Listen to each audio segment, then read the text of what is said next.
I'm Kay Werthmann. I was born in Austria and I lived 7 years under Hitler's brutal regime, and after World War II, 3 years under Soviet communist occupation. I came to the United States in 1950 and I became proudly a naturalized American citizen. I take you back a step into history. In 1938, in Austria, we had a very deep depression. We had 1/3 of our workforce unemployed. We had 25% inflation, and if you borrowed money from the bank, you paid 25% interest. Business people and farmers were declaring bankruptcy every day. We had massive demonstration in our big cities. There were two political parties fighting each other. On one side, Hitler's National Socialist Party. On the other side, the Communist Party, which were getting very, very strong by promising everything to the people. And Hitler ruled in Germany since 1933, and in Germany they had no unemployment, had a high living standard, people were very happy, everybody were driving their little Volkswagen, the little Beetlebug, and they had no chaos like we had. We had nearly anarchy in our big cities. And our police force were almost helpless. So we pleaded to our government to have a plebiscite, an election. Hence, we elected Hitler by 98% of the vote. Now, Hitler was a very clever politician. He talked like an American politician. How could a country almost 100% Catholic to elect a monster like Hitler? Only he did not look like a monster at that time yet. He promised us everything. He said within 2 to 3 weeks everybody would be employed.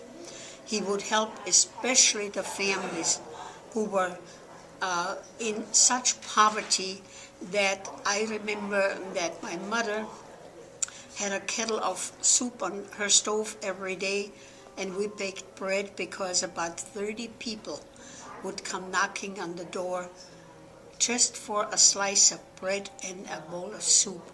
They wanted to work, but there was no work available anywhere.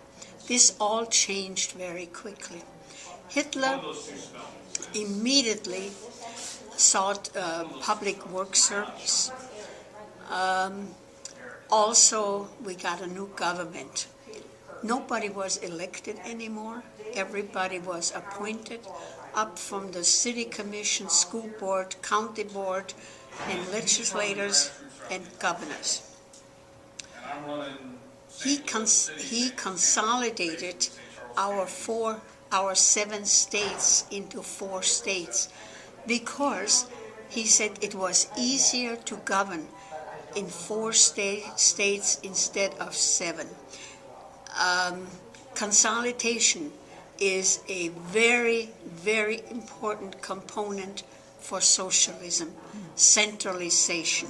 I discovered that as a lobbyist in South Dakota.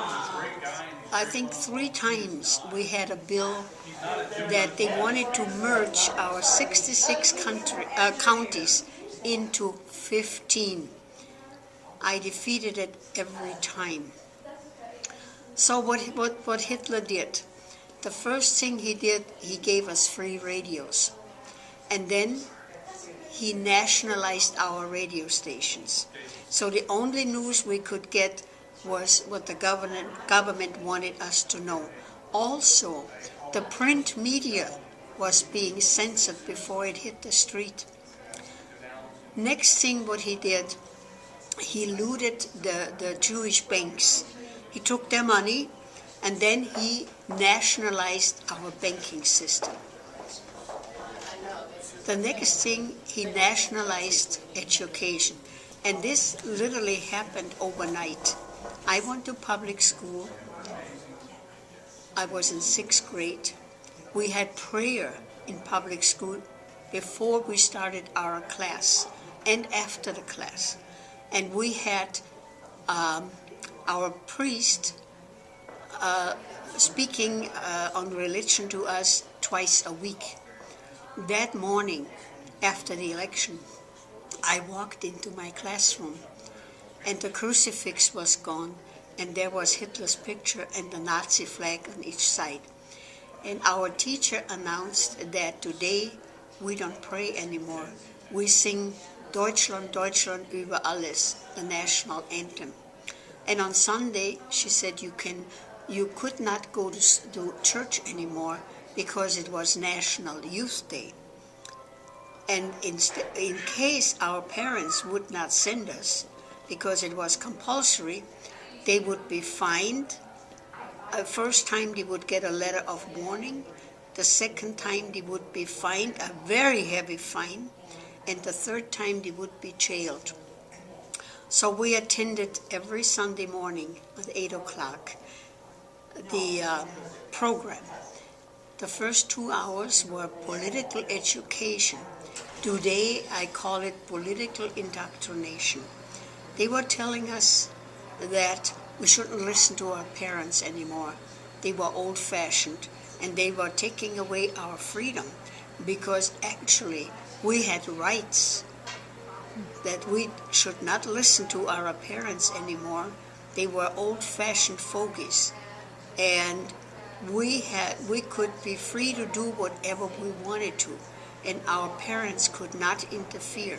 Oh, we just loved that. And the rest of the day we had sports. Oh, we got all the equipment free for everything. Tennis rackets, skis, and the boys at age 16, they got motorcycles to form a motorcycle squad. Not only that, they were taking out to the airfield to fly gliders. So at the end of the day, we would go home and gleefully said what a wonderful time we had. That much better than going to church on Sunday and listen to an old priest who sermonized. And we had so much fun, so much fun. My mother was not happy about that.